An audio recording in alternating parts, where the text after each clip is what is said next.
Thank you, colleagues, and my first thank, of course, goes to organizers who invited me here to talk about Orlov, rather unusual topic for me, but still, whatever far-fetched those ideas might be, still are there.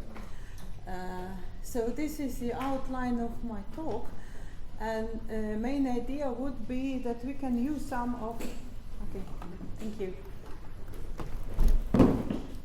So it's better. Okay, I try to do this way. So then I see also the screen. So the idea is to use two of his ideas in applying to rather far away and contemporary topic of argumentation logic, which emerged out of computer science in the late 90s of the 20th century. So here is the example, which is an embarrassing example. Probably you know the movie Wag the Dog, where the idea is that president is going on second term and wants to be elected, and there is an sexual affair, and then his advisors, in order to somehow turn the attention of the voters out of that sexual affair to some other things, they invent a fake war in Albania, where the president, under the command of the president, the troops beat some terrorists, and so they somehow cope with those terrorists, and the idea is that finally the president is elected on the second term. Why the example is here is just because it has to do with deliberative argumentation, where we have a problem that in argumentation logic semantic we have to do only credulous semantic, which allows to choose out of two conclusions when the conclusions are inconsistent. This is a famous example of so-called Nixon diamond. I'm sorry that all examples are American, but this is how it is put in the research literature, the research publication. And you see downstairs in the slide the interpretation of the example. So on skeptical semantic, if we have inconsistent conclusions, we have to refrain from inferring anything. But in credulous semantics, when we have inconsistent conclusions, we can choose to infer either of the conclusions. How to choose that in the deliberative settings, when we are, as for instance in that example, when we are thinking about P and M, which are descriptions of actions, so they're actional. The idea is that some authors in argumentation logic would say that the decision should be made outside of the theory, so it's practical. You just choose whom to vote. If we put that into the setting of Nixon diamond, we will see that there is some trouble with that preposition. He defeated terrorists. I marked it red in the initial example just because we cannot verify it. When military department and the CIA say that there is no war with terrorists because there is no terrorist detected either in Albania or somewhere near the United States, those film director that is the advisor and that's film director says, probably there is no war because it has already ended, but there is a lost hero whom we have to give a respect of. So it is not possible for the voters to discriminate between whether this proposition is true and false.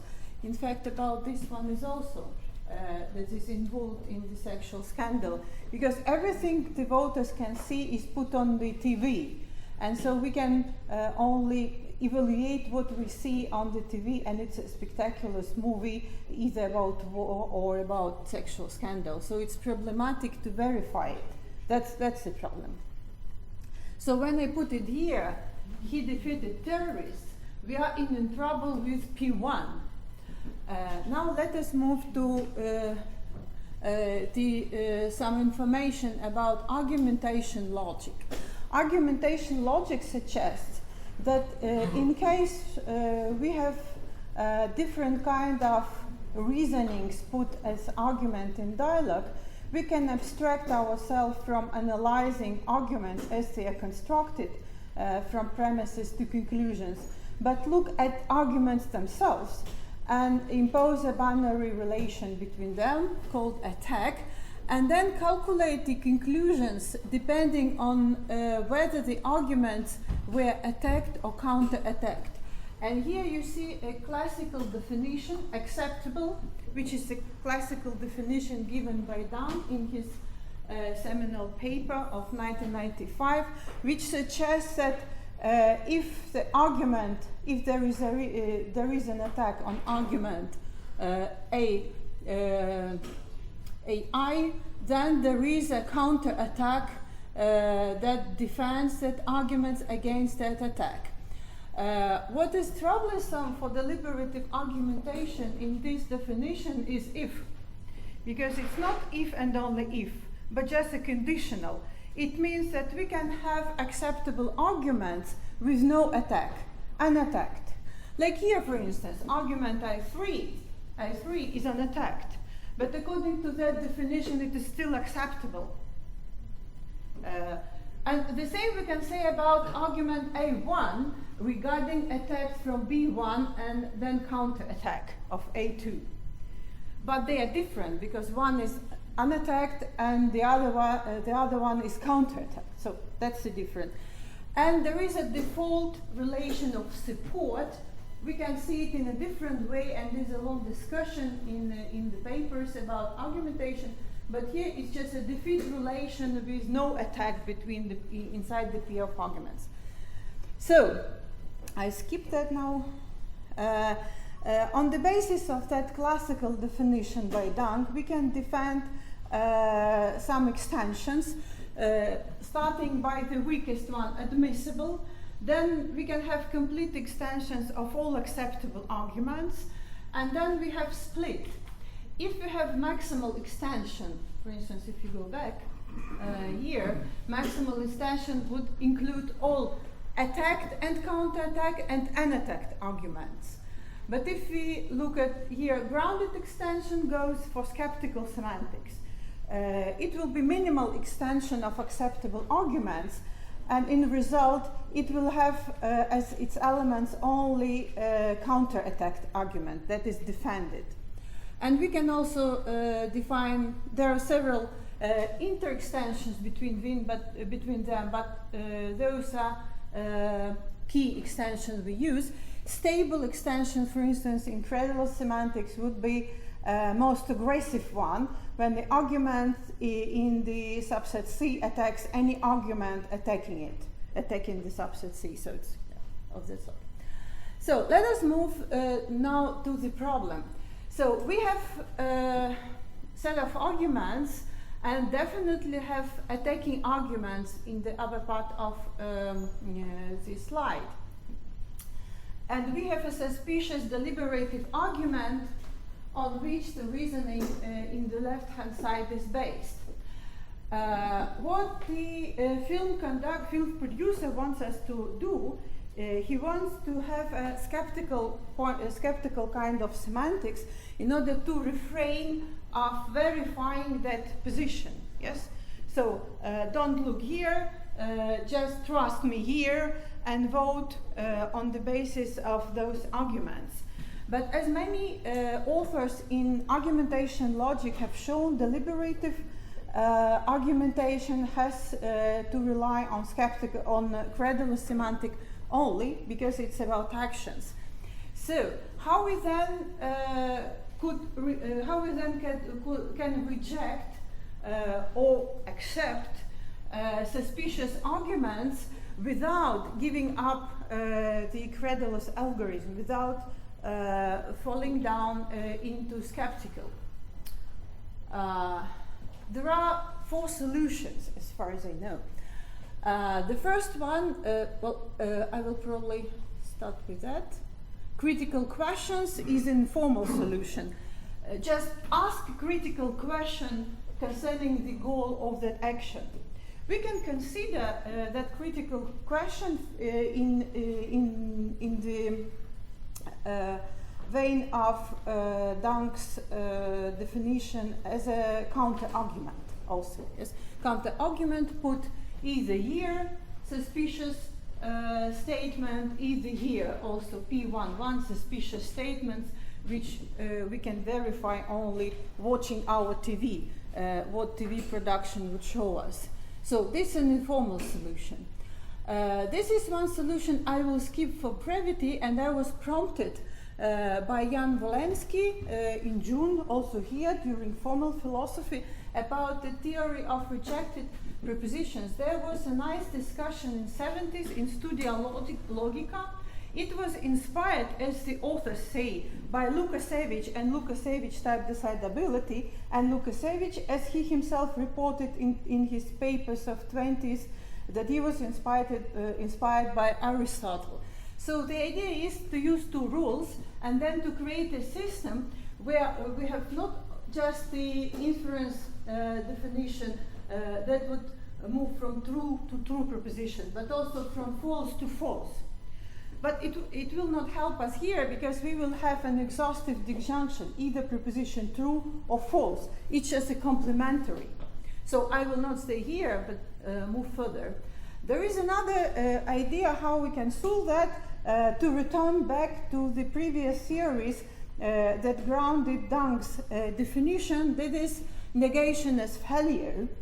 So if we say that not P holds, if and only if P fails to hold. But in that case, we arrive at the same point as with rejection theories, because we have exhaustive disjunction. Either argument is acceptable or non-acceptable, as here. Because if it's acceptable, then any attack supports non-acceptable, or vice versa. If it's non-acceptable, then any attack on it supports those acceptable arguments or hypotheses, whatever you want. So it gives us no help in solving our problem of suspicious premises in the arguments, and also doesn't help us to go inside without analyzing that argument from the inside. So there is a continuation of the acceptable and unacceptable. There's a paper that was my initial inspiration, also published in Studia Logica in 2018, which suggests, in fact, the authors show that if you have that connection, acceptable and unacceptable arguments in argumentation logic as exhaustive, as they put it, it will be just the same as to have natural deduction fragment, and they prove that. So it's just the same as probably the rejection theory, but on the level of abstraction, next level of abstraction. Now I go for Orlov. I skip that because it was all we were told by previous speakers, especially by Professor Bozhanov here. And here, compatibility. We interpret his idea of compatibility as relevance, which is quite a hot topic in theory of argumentation, though no in argumentation logic. Since argumentation logic abstracts from analyzing arguments from inside, relevance is not a problem. But here in our example, it is a problem, because if argument is relevant, we don't care about whether it's true or false in his premises. So in the classical book on relevance in argumentation, there are four kinds of relevance distinguished on different bases, and here I put them from the weakest to the strongest. Let us take probative. This is something lawyers use in the courtroom, so prove that it is relevant. Your evidence proves that it is relevant.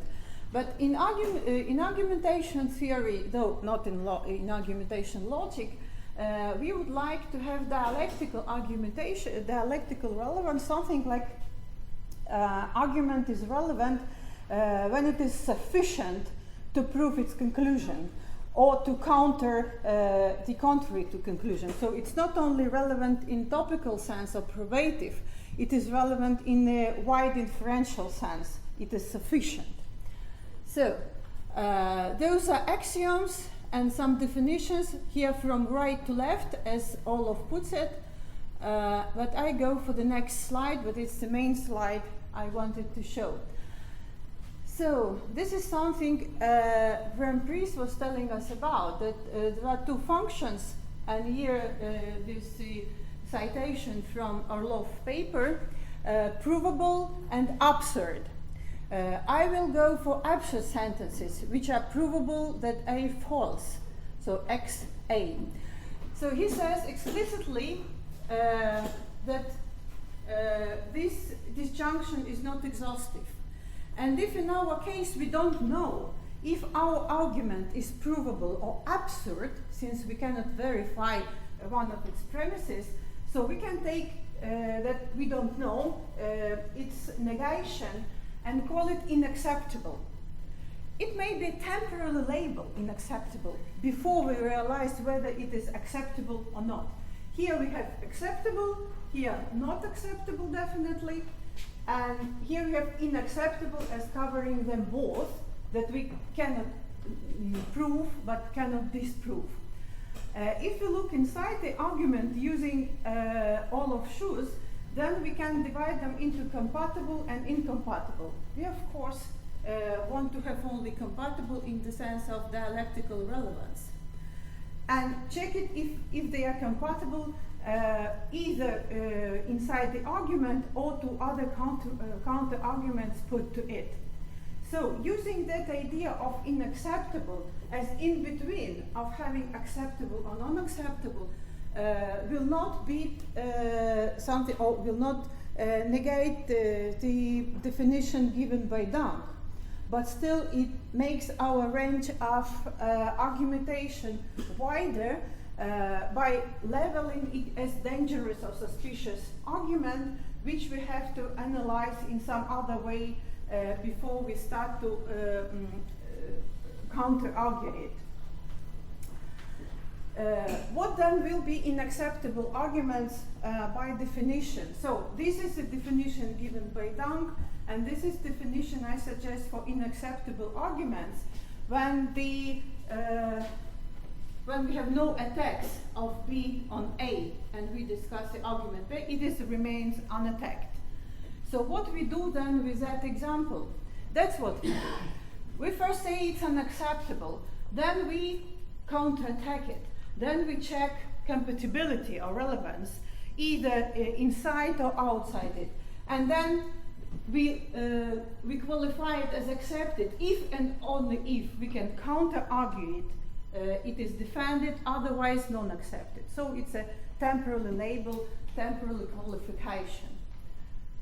And probably I will stop here, there are a list of references.